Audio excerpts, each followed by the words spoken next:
Can you believe it? He missed the most critical interview of his life, his one big chance, because he stopped to help an old man change a tire in a relentless downpour.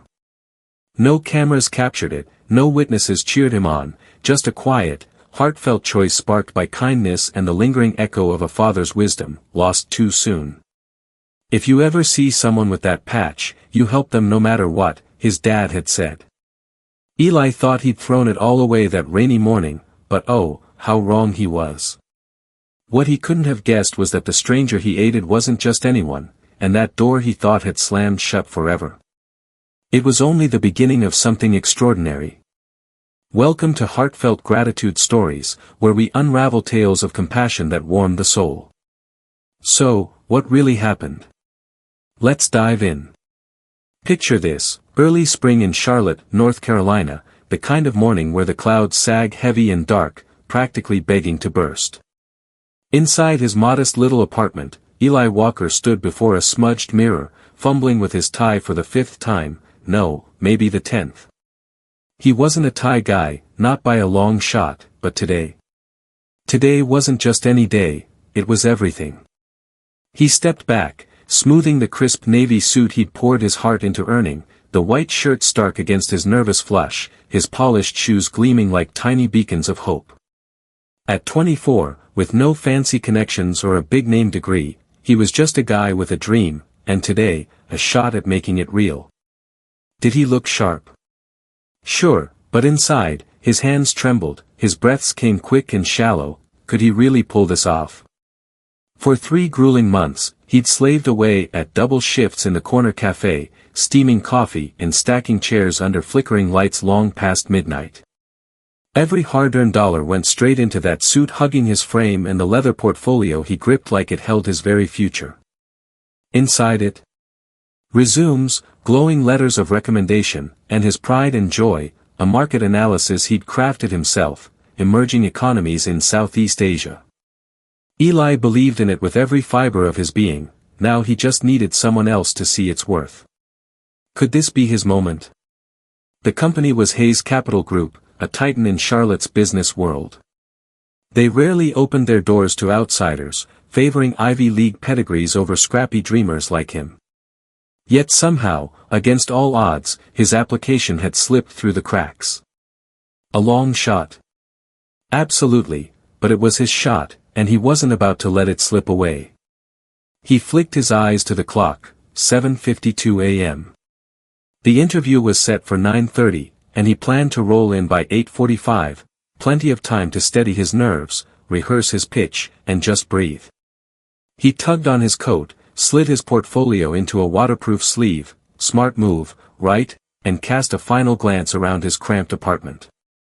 The bathroom door didn't even close properly, a stubborn reminder of the last 4 years, but he whispered to himself, maybe soon I'll outgrow this place.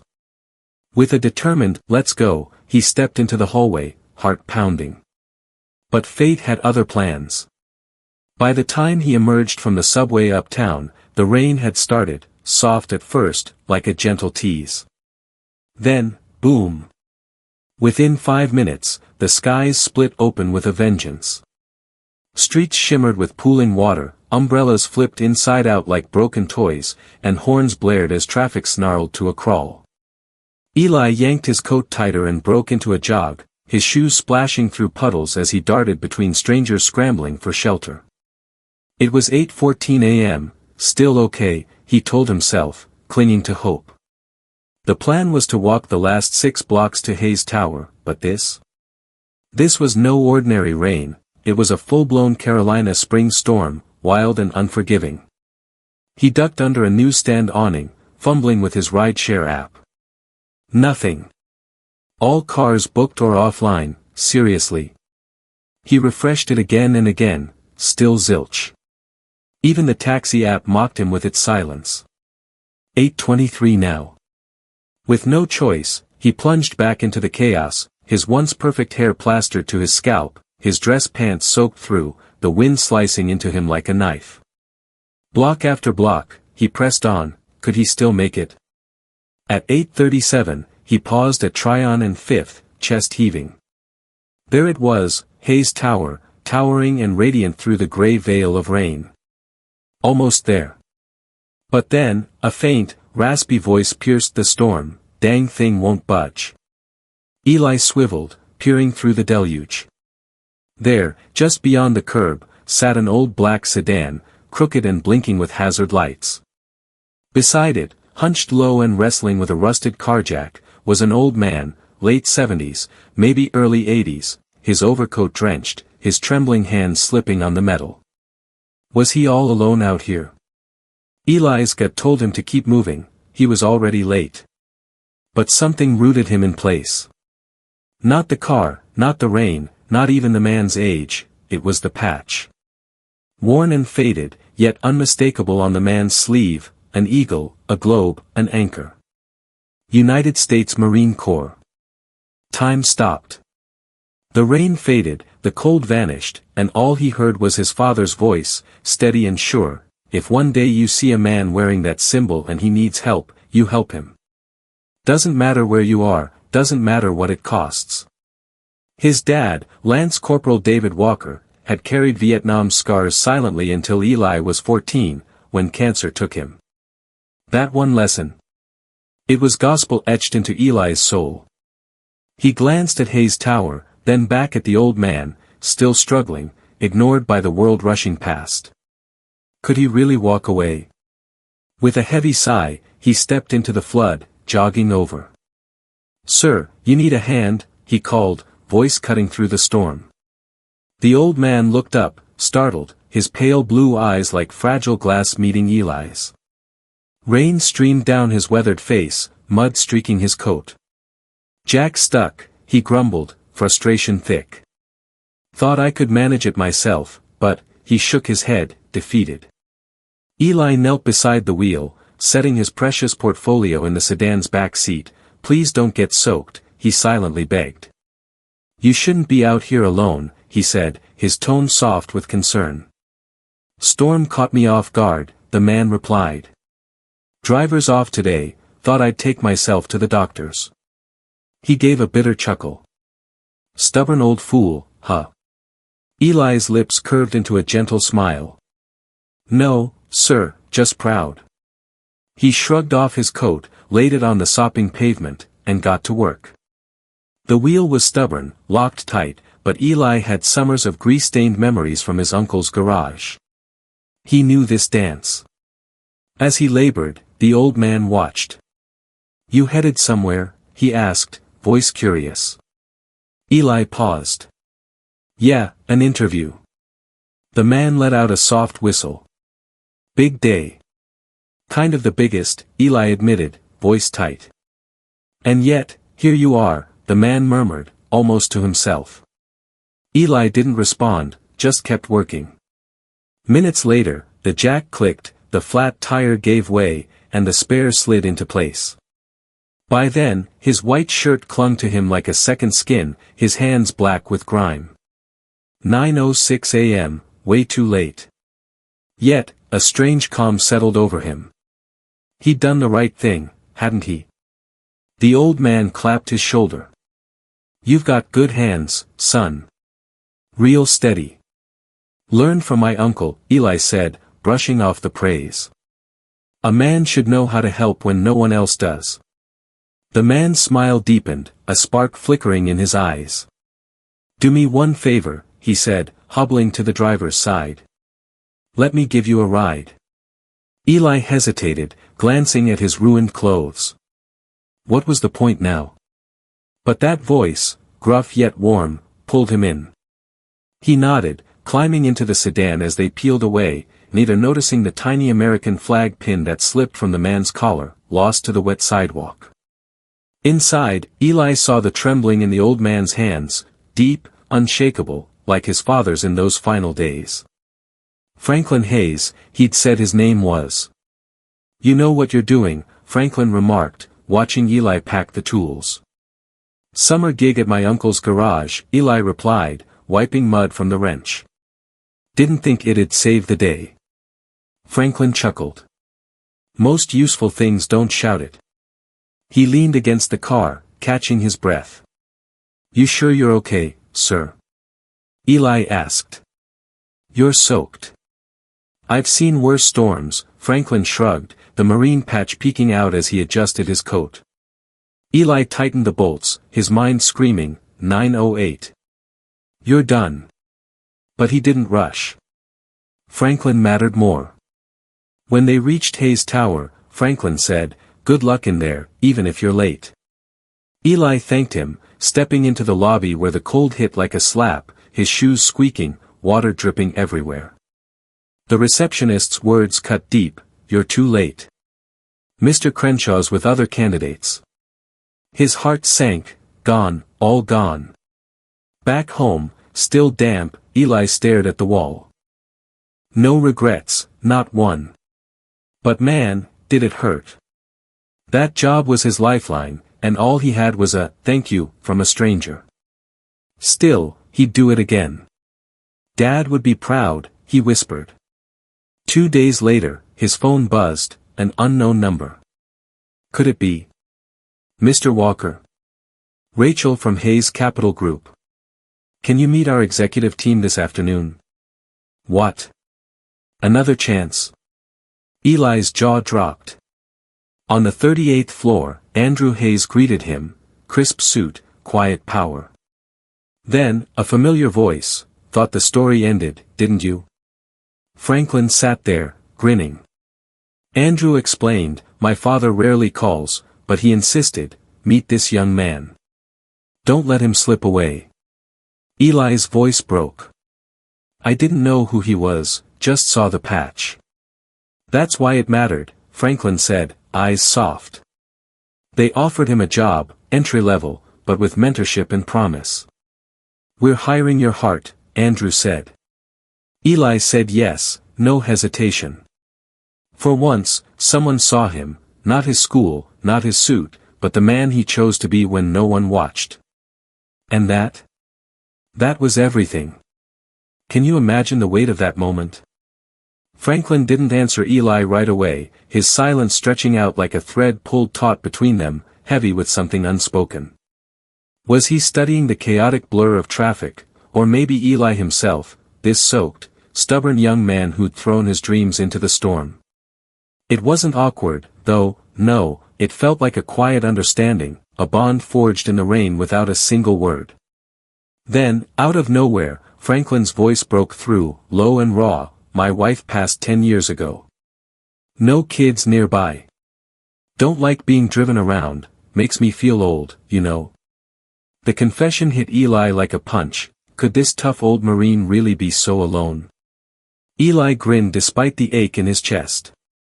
I don't think trying to change your own tire in a thunderstorm makes you old, he shot back, voice warm with admiration. Makes you stubborn as hell. Franklin barked a laugh, sharp, alive, cutting through the drizzle like sunlight. I'll take that, he said, eyes glinting. Better than helpless, right? Oh, how that laugh lifted Eli's spirits, even as the clock ticked mercilessly against him. They swung on to Tryon Street, and there it was, Hayes Tower, piercing the stormy sky like a beacon of everything Eli had fought for. Tall, sharp, powerful, it loomed through the windshield, a dream so close yet slipping away. Eli stared, heart sinking. 9:26, too late, way too late. I appreciate the ride, he managed, voice tight as Franklin eased the car to a stop before those gleaming revolving doors. Good luck in there, Franklin said, shifting into park, his gruff tone softened by something genuine. Even if you're late, go get them. Eli hesitated, hand on the door. I don't think they'll see me, he admitted, the words tasting bitter. Could they really turn him away after all this? Franklin's eyes narrowed, fierce and unwavering. Then go make them see you, he urged, his voice a challenge, a dare. Eli's breath caught. He turned, one last glance at the old man. I meant what I said back there, he added softly, almost a whisper, about the patch. My dad served.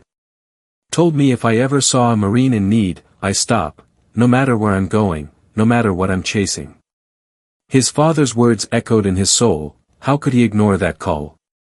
Franklin didn't speak, but his lips pressed tight, a flicker of emotion breaking through that weathered face.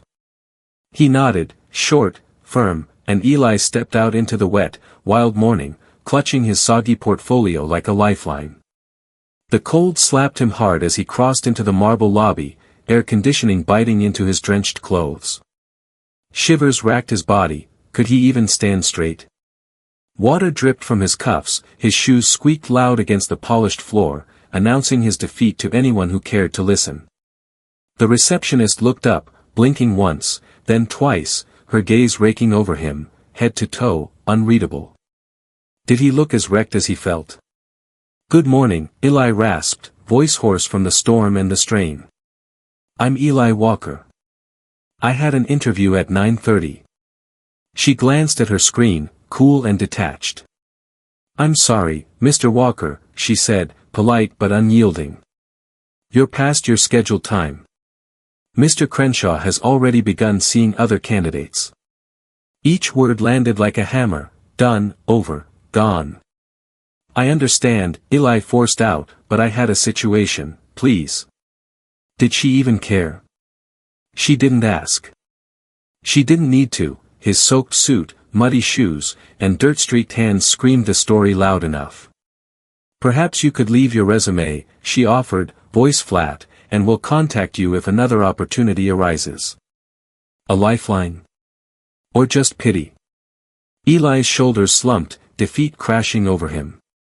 He pulled a damp resume from his portfolio, still intact, thank God, and slid it across the desk. Then he paused, desperation flickering. Would you mind telling Mr. Crenshaw I came? That I'm sorry for being late? Could that tiny plea salvage anything?" "I'll pass it along," she said, no promises in her tone. He nodded, barely audible. "Thank you." And that was it, no handshake, no hope, no second chance.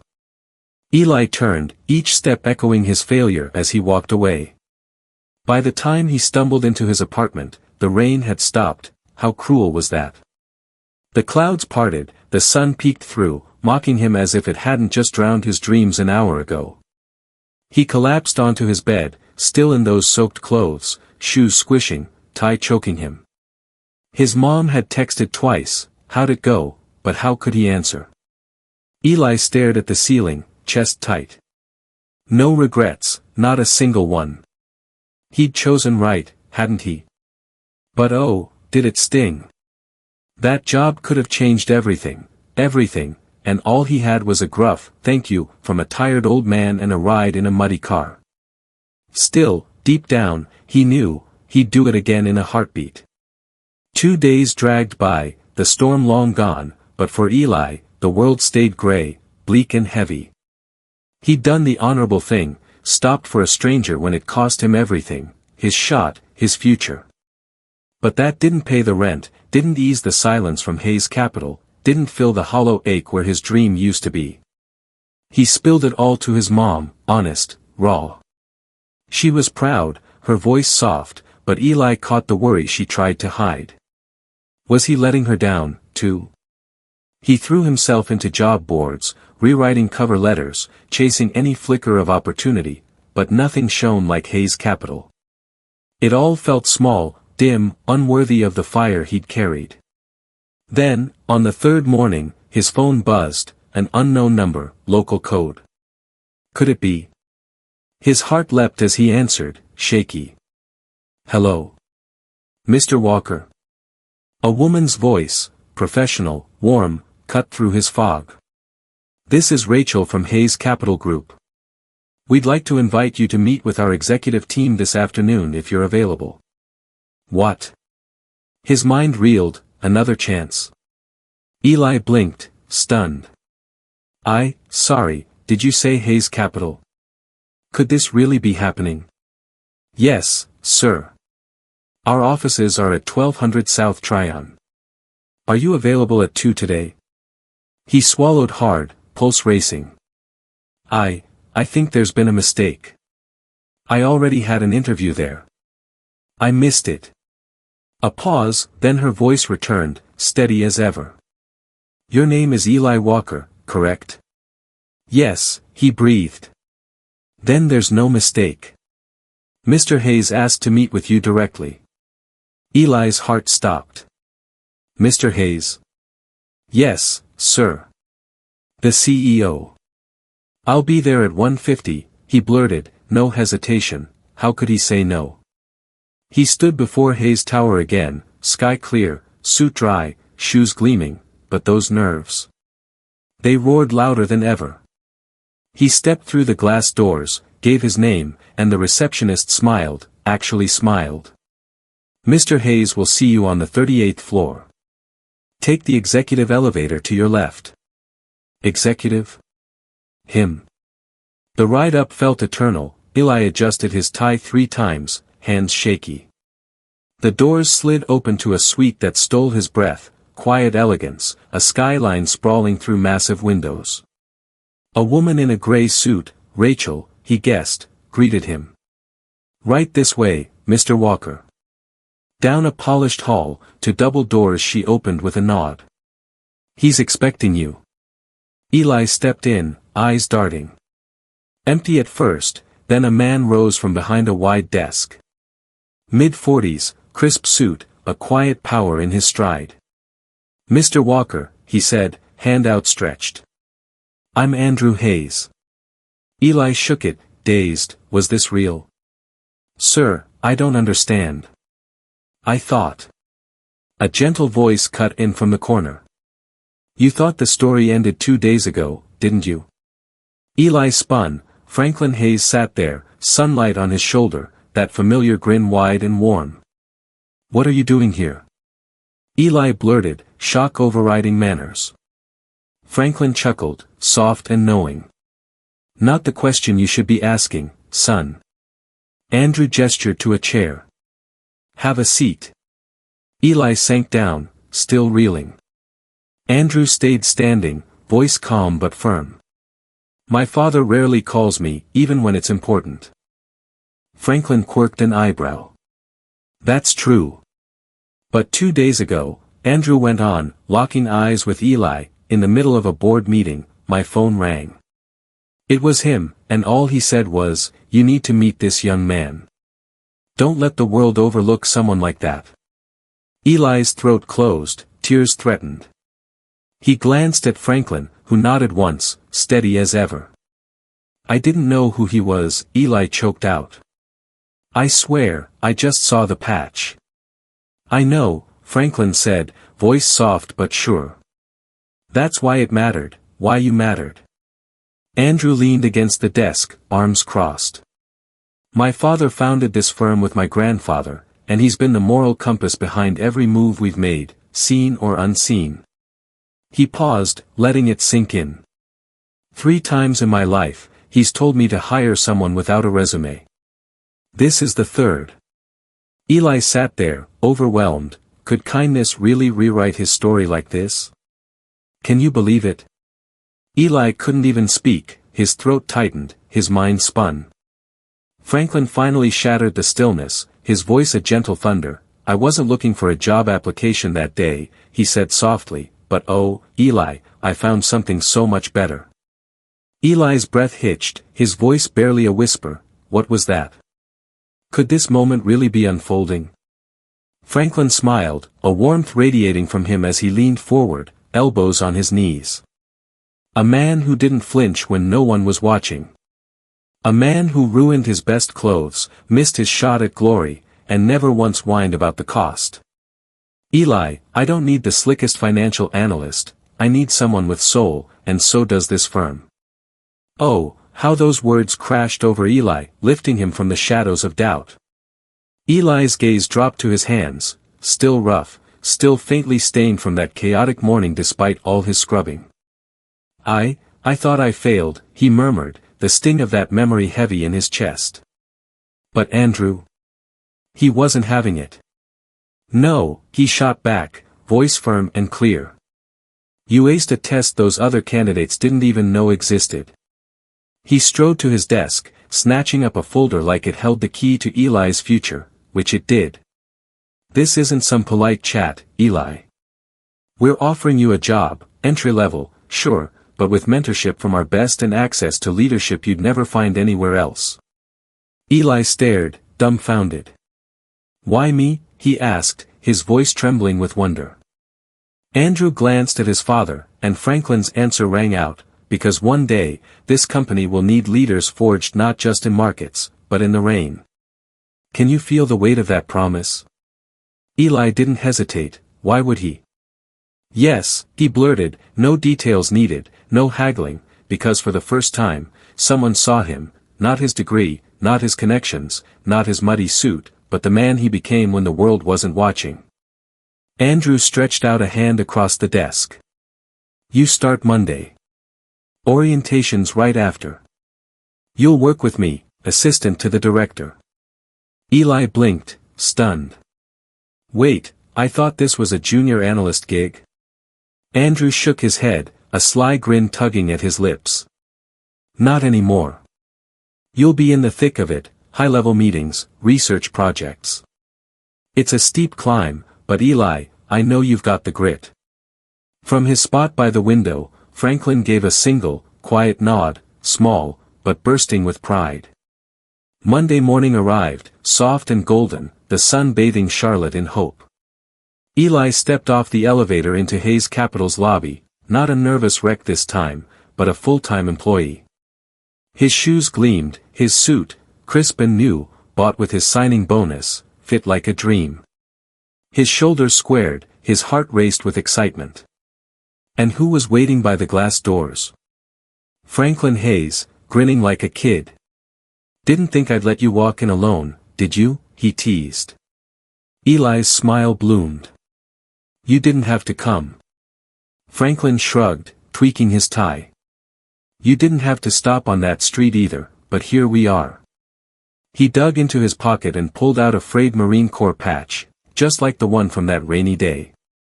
"This is yours now," he said, pressing it into Eli's hands. "You earned it." Eli clutched it, its weight a symbol of trust. "Thank you, sir," he whispered, voice thick with gratitude. "Go make us proud," Franklin replied, a spark in his eye. Through those doors, the day flew, orientation, warm handshakes, a desk with his name on a brass plate. Rachel handed him a laptop, a phone, a stack of papers, her smile genuine. But the real shock hit mid-morning, a meeting with the Strategic Analysis Division on distressed assets in emerging markets. Eli stepped into the room and froze. There they were, the same sharp interviewers from that missed slot, their polished faces now wide with surprise. Their eyes darted between him and Andrew, who stood at the front, pouring coffee with a knowing smirk. Eli slid into a seat near the back, heart pounding, watching as charts and terms, risk, capital, yield, filled the air. He got it, but something gnawed at him, something vital was missing. Then Andrew's voice cut through. "Eli, your thoughts on the proposal?" Every head swiveled, some doubtful, some intrigued. Eli swallowed hard. "Yes, sir. The data screams risk, but these places, they're not just numbers. I worked summers in a garage. Communities like these run on hope. If we swoop in, strip assets, and leave, we don't just lose cash, we lose our name." Silence gripped the room. A senior analyst quirked a brow. "So, what's your fix?" Eli locked eyes with Andrew. "Partnership, not plunder. Build stability, then grow together." Andrew paused, gazing out the window, then turned back. "We need more than smarts here," he said softly. "We need heart." He nodded at Eli. "Thank you." And just like that, the room softened. Eli hadn't outshone them, he'd rekindled the firm's core. Weeks rolled by, grueling hours, towering expectations, but Eli thrived, his confidence blooming not from flawlessness, but from truth. He devoured market trends, crafted sharp memos, even tagged along to conferences with Andrew. Lunches with Franklin became sacred, sometimes strategy, sometimes life, always deep. "Funny thing," Franklin mused over coffee one day, "you stopped for an old man, but I think I stopped for you too." Eli tilted his head. How so? Franklin's eyes softened. I'd forgotten kindness still lived, until you showed me. Could one act ripple so far? 3 months in, Eli faced a packed seminar room, his first presentation. Andrew watched, beaming quietly. Franklin, stuck at a doctor's visit, had texted, "Say it your way, son, no suit speak." Eli inhaled deeply. Numbers tell a story, but not yours. They miss the mornings you're late helping someone, the nights your mom worked doubles for your dreams, the you that shines when no one's watching. Lose that, and we lose it all. The applause roared, raw, real. Andrew clapped his shoulder. Best 15 minutes I've seen in ages, he murmured, his quiet pride louder than any cheer.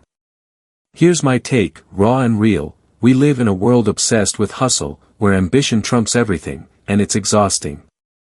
Eli's story, choosing kindness over career in a storm, hits hard because it exposes what we've lost.